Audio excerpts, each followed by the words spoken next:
నమస్తే. శివశక్త్యా యుక్తో యది భవతి శక్తః ప్రభవితుం న చేదేవం దేవో న ఖలు కుశలః స్పందితుమపి అతస్త్వామారాధ్యాం హరిహర విరించాదిభిరపి ప్రణంతుం స్తోతుం వా కథమకృత పుణ్యః ప్రభవతి. నమస్తే, నా పేరు Bala Tripura Sundari. Welcome to Tripura astrology. మనం ఇప్పుడు కార్తీక పురాణం గురించి తెలుసుకుందాం. ఈ కార్తీక పురాణంలో ప్రతిరోజు ఒక్కొక్క అధ్యాయం మనం చదువుకోవాల్సి ఉంటుంది. కార్తీక మాసంలో ప్రత్యేకంగా స్నానము, దీపము, దానము గురించి మనకు పురాణాలు ప్రత్యేకంగా చెప్పడం జరిగిందనమాట. వీటి గురించి మనం ఈ కార్తీక పురాణం ద్వారా ఒక మనిషి ఎలా ఉండాలి, ఎటువంటి నియమములను ఆచరించాలి, ఎలా ఉండి ఎట్లాంటి నియమములను ఆచరించడం ద్వారా మనిషి ఏ విధమైనటువంటి పుణ్యాన్ని పొందుతాడు అనే దాని గురించి మనకి ఈ కార్తీక మాస పురాణంలో సవివరంగా తెలియజేశారు మన పెద్దలు.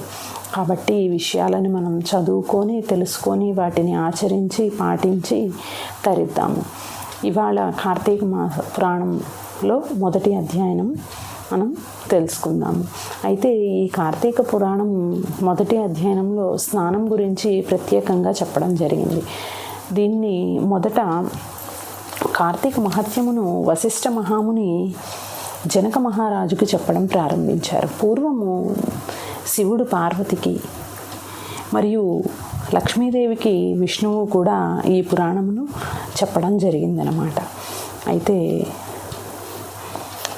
ఒకానొకప్పుడు దైవవశమున సిద్ధాశ్రమును పోవుచున్నటువంటి వశిష్ఠ మహాముని జనక మహారాజు గృహమునకు చేరాను. అంత జనక మహారాజు వశిష్ఠుని చూసి దండ ప్రణామములు చేసి అర్ఘ్యపాద్యాదుల చేత పూజించి పాదోదకమును శిరస్సునందు ఉంచుకొని బంగారపు ఆసనమును ఇచ్చి వికసించిన తామర పువ్వు లాంటి కన్నుల గలవాడు, సమస్త జంతువులందునూ దయగలవాడు, సదాచారవంతుడును, బాలసూర్య సమాన కాంతి గలవాడును, సమస్త గుణ సంపన్నుడు అగు మునిని భక్తివశమున ఇట్లా విన్నవించసాగెను. మీ దర్శనం వలన నేను ధన్యుడనైతిని. నేను చేయవలసిన పుణ్యం ఇంకేమీనూ లేదు. ఇప్పుడు మా పితరులందరూ తృప్తి నొందినారు. మహాత్ముల యొక్క దర్శనము సంపారులకు దుర్లభము కనుక మీ రాక మాకు శుభము చేకూర్చును అని జనక మహారాజు ఈ విధంగా చెప్పసాగాను. అయితే మునీశ్వర, యజ్ఞమును జనకుడు ఈ విధంగా పలికిన తర్వాత వశిష్ఠ మహర్షి వికసించిన ముఖము గలవాడై దయతో సంతోషించి చిరునవ్వు నవ్వుతూ ఈ విధంగా చెప్పడం ప్రారంభించను. రాజోత్తమ, మీరు క్షేమముగాక. నేను మా ఆశ్రమునకు పోవుచున్నాను. రేపు మా ఆశ్రమమందు యజ్ఞము జరగవలెను. దానికి ద్రవ్యమును ఇచ్చుటకు నీవు తగియున్నావు అనేసి వశిష్ఠ మహర్షి జనక మహారాజును అడిగాను. అప్పుడు జనక మహారాజు ఈ విధంగా చెప్పడం ప్రారంభించారు. మునీశ్వర, యజ్ఞమునకు చాలినంత ద్రవ్యమును నేను ఇచ్చెదను. కానీ వినువారి పాపములను పోగొట్టు ధర్మరహస్యము నీ వలన నేను వినగోరుచున్నాను. నీకు తెలియని ధర్మములు లేవు కాబట్టి అధిక ఫలమిచ్చడి సూక్ష్మ ధర్మమును నాకు చెప్పుము. కార్తీక మాసము సమస్త మాసముల కంటెను, సమస్త ధర్మముల కంటెను ఎట్లా అధికమైనదో దానిని వినగోరుచున్నాను. మీకంటే ధర్మము చెప్పువారు లేరు అని వశిష్ఠ మహామునిని జనక మహారాజు అడగడం ప్రారంభించాను. అప్పుడు వశిష్ఠ మహాముని ఈ విధంగా చెప్పనారంభించారు. రాజా, పూర్వమందు పుణ్యమాచరించిన ఎడల సత్యశుద్ధి కలుగును. సత్యశుద్ధి కలిగినచో పుణ్య మార్గమునందు అభిలాష కలుగును. కనుక లోకోపకారార్థమై ఇప్పుడు నీవడిగినది నేను చెప్పెదను విను. విన్నంత పాపములు నశించును అని ఈ విధంగా చెప్పడం ప్రారంభించారు. సూర్యుడు తులా సంక్రమణమందు ఉండగా కార్తీక మాసంలో చేసిన స్నానము, దానము, అర్చనము మొదలైనవి మంచి మనస్సుతో ఏది చేసినను అక్షయములగునని మునీశ్వరులు చెప్పిరి. కార్తీక మాసమును తులా సంక్రమణమును మొదలుకొని కానీ కార్తీక శుక్ల పాడ్యమి మొదలుకొని కానీ ఆరంభించవలెను. ఆరంభమందు ఓ సర్వేశ్వర, నేను కార్తీక వ్రతం ఆచరించుచున్నాను, దానిని నిర్విఘ్నంగా పూర్తి చేయించు తండ్రి అని సంకల్పము చేసి కార్తీక మాసమందు సూర్యోదయ సమయమున కావేరీ నది యందు స్నానమాచరించిన వారికి మహాఫలము కలుగును. సూర్యుడు తులారాశిని ప్రవేశించిన తోడనే 3 లోకముల్లోనూ పవిత్రము చేయుచు గంగానది ద్రవరూపంబును ధరించి సప్త నదీ జలములలోనూ ప్రవేశించును. తులారాశిలో కార్తీక మాసమున చెరువుల యందును దిగుడు బావుల యందును హరి నివసించును. తులా సంక్రమణమందు అనగా మనకు రవి కార్తీక మాసంలో తులారాశిలో సంచరిస్తూ ఉంటాడు.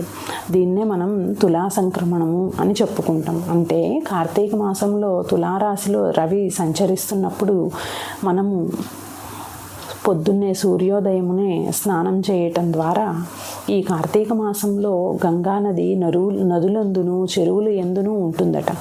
కాబట్టి మనము సూర్యోదయమునే లేచి స్నానం చేయటం ద్వారా పుణ్యం కలుగుతుందని వశిష్ఠ మహాముని జనక మహారాజుకు చెప్పుచున్నారు. అలాగే కార్తీక మాసము అని మనం ఎందుకు పిలుచుకుంటాము అంటే పౌర్ణమి, ప్రతి నెల కూడా మనము పౌర్ణమి ఏ నక్షత్రంలో అయితే వస్తుందో ఆ నక్షత్ర నామాన్ని మనము ఆ మాసనామంగా పిలుచుకుంటాం. అంటే ఉదాహరణకి ఇప్పుడు మనకి కార్తీక మాసం కృత్తికా నక్షత్రంలో పౌర్ణమి నాడు కృత్తికా నక్షత్రంలో ఉంటుంది. కాబట్టి మనము ఈ మాసాన్ని కార్తీక మాసంగా చెప్పుకుంటాము. అయితే కార్తీక స్నాన విధిని ఇంకా సవివరంగా ఏ విధంగా తెలుసుకోవచ్చో వశిష్ఠ మహాముని జనక మహారాజుకి చెప్తున్నారన్నమాట. కార్తీక మాసమందు గంగకు పోయి నమస్కరించి హరిని ధ్యానించి కాళ్ళు చేతులు కడుక్కొని ఆచమనం చేసి శుద్ధుడై మంత్రముల చేత భైరవానుజ్ఞం పొంది మొలలోతు నీటిలో స్నానం చేయవలను. తరువాత దేవర్షి పితృతర్పణము ఆచరించి హరిభక్తితో ఆగమర్షణ మంత్రమును పఠించుచు బ్రొటని వేలి కొనతో ఉదకమును ఆలోఢనము చేసి తీరమునకు వచ్చి తర్పణము చేసి మొల వస్త్రమును విడిచి ఉదకమును వదిలి ఆచమనం చేసి శిరస్సును వదిలి మిగిలిన శరీరమంతయు తడి వస్త్రముతో తుడుచుకొని నారాయణను ధ్యానించుచు దౌత వస్త్రమును ధరించవలెను. తరువాత ఉపాసనము గావించి తన తోటలో ఉండే పుష్పములను తెచ్చి శంఖచక్రములు ధరించి హరిని భక్తితో సాలగ్రామమందు షోడశోపచారములచే పూజించవలెను. తరువాత కార్తీక పురాణమును పఠించి లేదా విని ఇంటికి వెళ్ళి భక్తితో దేవతార్చన చేసి భోజనము చేసి ఆచమనము గావించిన తరువాత పురాణ కాలక్షేపం చేయవలెను. సాయంకాలం కాగానే ఇతర వ్యాపారములను ఆపివేసి విష్ణాలయమందు కానీ శివాలయమందు కానీ తన శక్తి కొలది దీపములను పెట్టి భక్ష్యభోజ్యాదులతో స్వామిని పూజించి వాక్శుద్ధితో విష్ణు స్తోత్రములు కానీ శివస్తోత్రములు కానీ పఠించి నమస్కారములు ఆచరించవలను.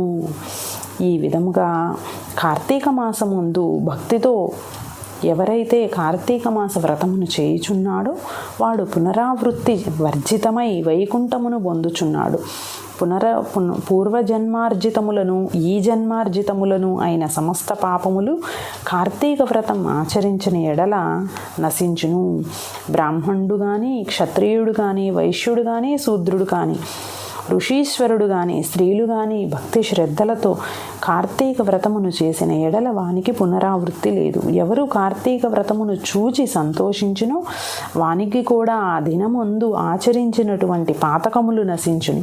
ఇందుకు సందేహము లేదు. ఇది శాస్త్రవాక్యము. ప్రథమోధ్యాయ సమాప్త. కార్తీక మాసం యొక్క విశిష్టత అంతా ఇంత కాదండి. మనము కార్తీక మాసం వ్రతమును మామూలుగా అయితే శ్రావణ మాసంలో స్త్రీలకు మాత్రమే వ్రతాలు చెప్పబడ్డాయి. కానీ కార్తీక మాస వ్రతము మనిషిగా పుట్టినటువంటి ప్రతి ఒక్కడు, అంటే పురుషుడు కావచ్చు, స్త్రీ కావచ్చు, చాతుర్వర్ణాల వాడు, కుల మత వర్ణ భేద వివక్షత లేకుండా అన్ని వర్ణాల వారు, అన్ని జాతుల వారు తప్పకుండా ఆచరించవలసినటువంటి వ్రతము కార్తీక మాస వ్రతము. ఈ వ్రతము ఈ కార్తీక మాసంలో మన శక్తి కొలది ఏది చేసినా కూడా, కొంచెం చేసినా కూడా మన శక్తి కొలది మంచి మనస్సుతో ఏది చేసినా కూడా క్షయమవుతుందని మనం ఈ పురాణంలో తెలుసుకున్నాము. దీపం పెట్టగలిగిన వారు దీపం పెట్టినంత మాత్రానికే దీపం పెట్టిన ఫలితం వస్తుంది. అలాగే స్నానం చేసిన వారు స్నానం చేసిన ఫలితము వస్తుంది. కాబట్టి ఎవరికి వారు తమకు ఎంత తోచినంత అంత వీలైనంత తప్పకుండా ఈ వ్రతమును ఆచరించి తరించగలరు. నమస్తే. స్వస్తి.